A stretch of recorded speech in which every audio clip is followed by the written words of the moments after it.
obviously I'm extremely proud of our guys. Dayton's a great team with a lot of really good players, a great coach, first-class program. So I'm really proud that we were able to win this game and advance to the championship. You know, we've been down in this situation incredibly, very often. I think Jason said 7-time double-digit second-half deficit. I think 6 times by 14. So that's not part of the plan, but certainly takes a lot of high character and good players and great ability and belief. So I couldn't be more proud of our guys and looking forward to tomorrow. Questions for the players first, please. John, microphone, please. Sorry. Grant, Coach mentioned the comebacks, but I wonder if specifically Thursday's comeback here against Rhode Island, similar type setup, 15 down in the second half, might have helped you energize with confidence. Yeah, you know, for sure. I think that was sort of the emphasis on at halftime. I think we were down 8 going into half. We were down almost double that against Rhode Island, unfortunately. But, you know, that was sort of the message, just chip away, chip away. You know, credit to them. They came out and really weathered the storm. You know, I thought we got some good looks on offense there at the beginning, but they were able to answer with some big buckets. But, you know, we just kept chipping away, and we were able to sort of cut into the deficit. And I think the guards did a really great job on the press. Really helped us out a lot throughout the second half. On the side, go ahead, sir. Dave Preston, WTOP Radio in Washington. Question for Tyler and Grant. Still 40 more minutes, but what does it mean to get to the championship game in the A10 to play for a chance to move on? Yeah, it means a lot. You know, that's what all of these guys came back for. That's what I came back for a chance to have this opportunity with this group of guys. And now we have that opportunity. Davidson's a really good team. I know they're going to be ready to play tomorrow, so I know our coaches are going to do a great job and give us all the great scouts and everything we need to win. But to have the opportunity and have this chance is all we can ask for. We got to just go take advantage of it. Tyler, you want to answer that as well? Yeah, like Grant said, I mean, I got 2 years left here. This is their last rodeo. You know, I'm in here for these guys. I'm going hard for these guys, and I just want to give them a championship. Go ahead, sir. Grant, it seemed like the play Tyler made, saving the ball in bounds on a missed 3-point shot, that seemed to kind of spark things. Is that accurate? Was that kind of a spark, you guys? For sure. I know I was pumped up. I ran down to him on the baseline. I think when he made that play, we were down maybe 10 or 11. And I think, you know, certainly that play made us realize that it really comes down to us and our effort. Credit to Sal Caresi on our bench every time we came to the huddle, telling us it was about us. It wasn't about them. It was about how we played on defense, the shots that we got on offense. And that's really what it came down to. Tyler made a great play there, and I think you're right. I think it certainly sparked us there. And back, go ahead, sir. Ron Bailey, Bible.com. Golden, everyone's familiar with your prodigious collegiate career. But talk about maybe some of the unspoken, unknown, unrealized help you had prior to here, like with the Virginia Elite guys and the, and the like. Talk about that. Yeah, no doubt. You know, I've been super lucky all throughout my basketball career coming up, sort of in the DMV area, playing around there, to have a lot of great people. You know, Coach Gadsden and the Virginia Elite guys, Coach Preet, Coach Shop, all the guys at St. James. I mean, I owe everything to them. I really can't put into words how much they mean to me, and I really appreciate them. Go ahead, Daniel. Daniel Frank from A10 Talk. You all faced Davidson earlier this season at the Robins Center in a game that came down to the wire. What do you all remember from that game, and what do you think you learned most from that game that you can take forward, you know, into tomorrow's game? Yeah, you know, I don't think we played as well offensively as we would have liked. You know, I think we did a good job scouting them. I think we sort of let them get some things that we should have been on top of for them offensively. So I know we'll have that again, but we really just got to be on it. I think, you know, sort of like I was just talking about, what it comes down to is what Sal was telling us on the bench. It really comes down to us and the effort that we play with. Because when we play with maximum effort and we all play together, we can dictate the game. On the side, go ahead, sir. So can you guys just talk a little bit about the crowd tonight? Because especially as you guys were mounting that comeback, the crowd really got into it. So, I mean, did that kind of have an impact on the team? And, you know, can you just kind of talk about the crowd that's been here all week? Yeah, I mean, credit to all our fans. I mean, I would say since I've been here, this is probably the biggest turnout that I've seen for Richmond. The crowd was great. They were into it, super loud. You know, I felt like even at the beginning of the game, you know, sort of during introductions, I felt like it was louder than Dayton's fans. I felt we had a lot of people there.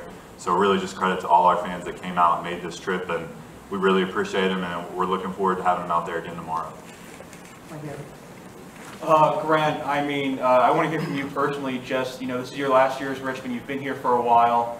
How much does it mean to you to be finally here, finally in this A10 title game, and really have a chance to bring the title home for your school for the first time since 2011? Yeah, more than anybody knows, that's for sure. This is what, like I said, this is what we all came back for. All the disappointment, all the failures in the past, none of it matters now. We have our opportunity tomorrow, and we're going to take full advantage of it. And we just got to make sure we prepare tonight and get ready and give it everything we have tomorrow. That's all we can ask for. John, we'll make you the last question for the players. Go ahead. Thank you, Ms. White. Tyler, free throw trips are way up for Richmond in this tournament. Why is that? What sort of overtook you to get more aggressive inside as a team? Yeah, you know, like you said, just aggression. You know, when you get to the free throw line, get fouled, just showing aggression, putting the defense in a tough spot, and making them have to foul you. And then it's an easy way to put points and get flowing into the game. Gentlemen, thank you very much. Congratulations. Would you have applied pressure as early if Dayton's point guard, who started the game, was able to play in the second half, or did you see that as a great time to pounce? Yeah. We would have pressed early, just because it has been something that's really been a catalyst for us.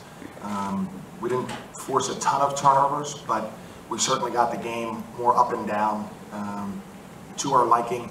You know, we were just emphasizing that pressing, taking chances, flying the ball off the court was great. Once it was half court either way, to play with composure and poise, that we could get shots, not to take too many chances in their half court.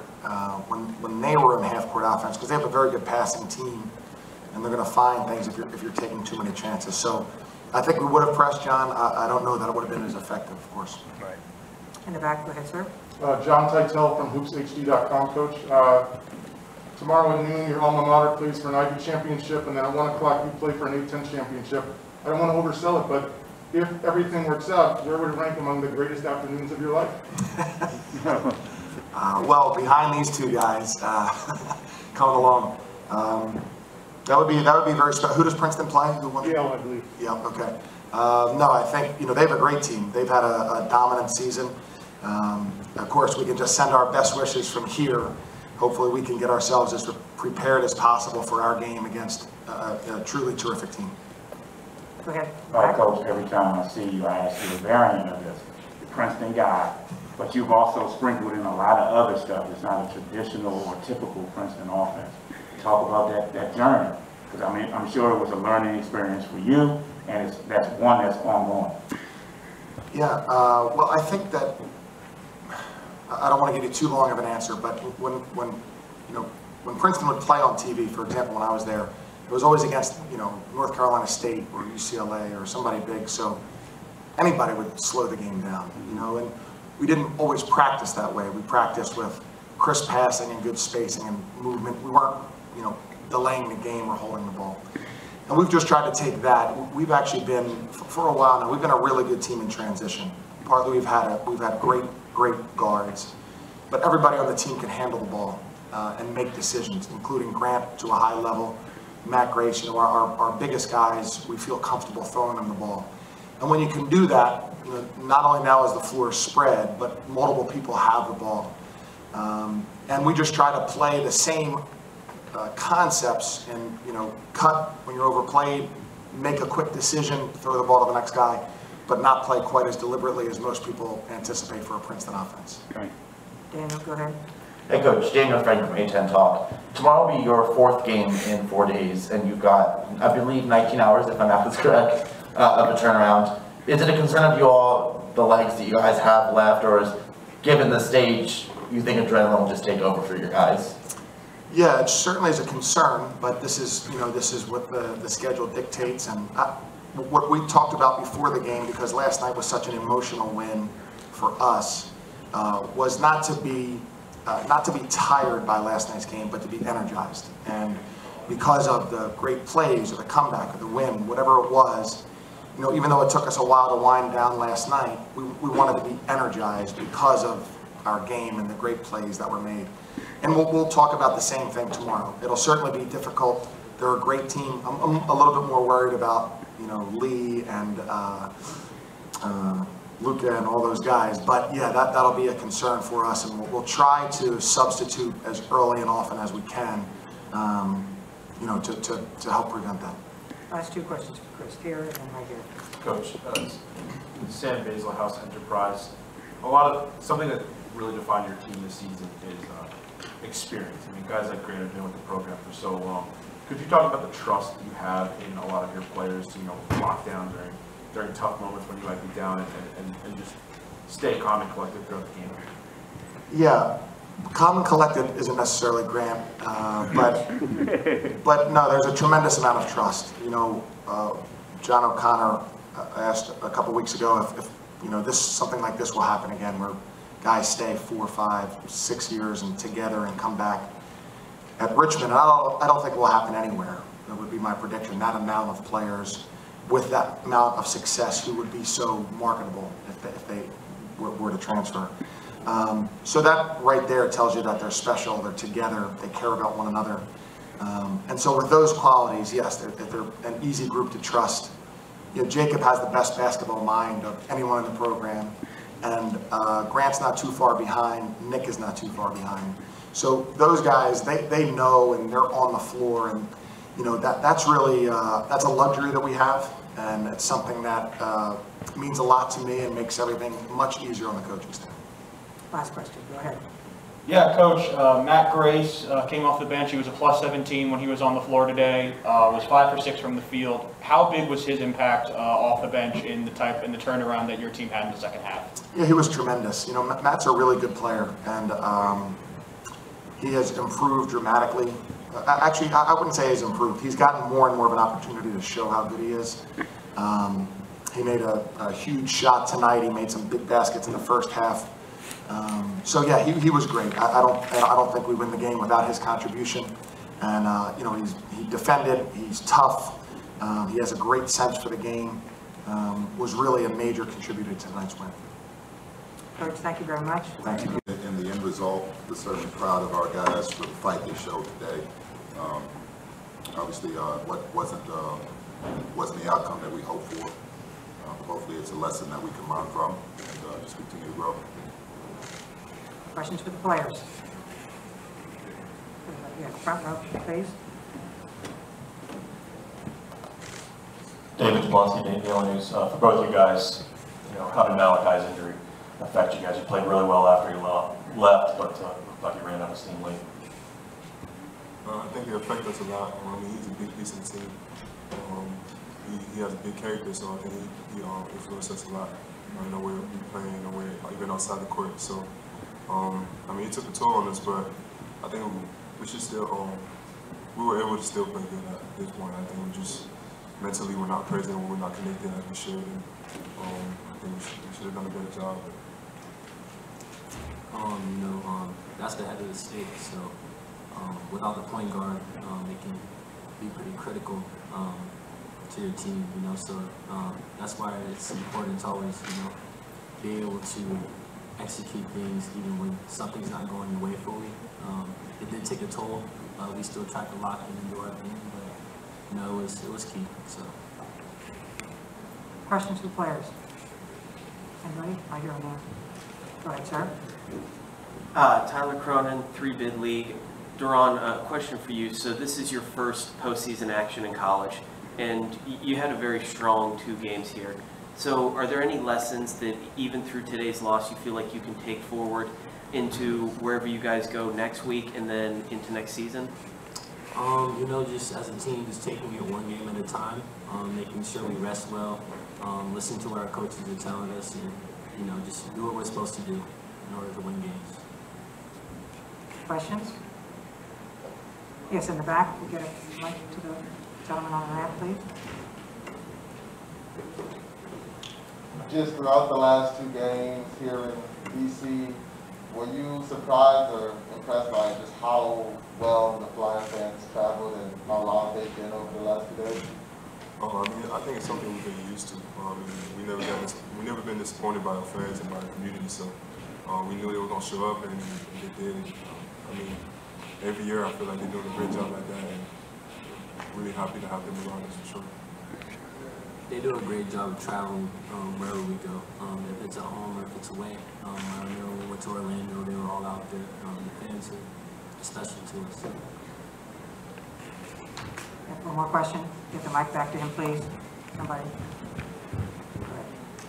And Daron, this one's for you. As you were walking off the court, you had your arm around Kobe Bryant.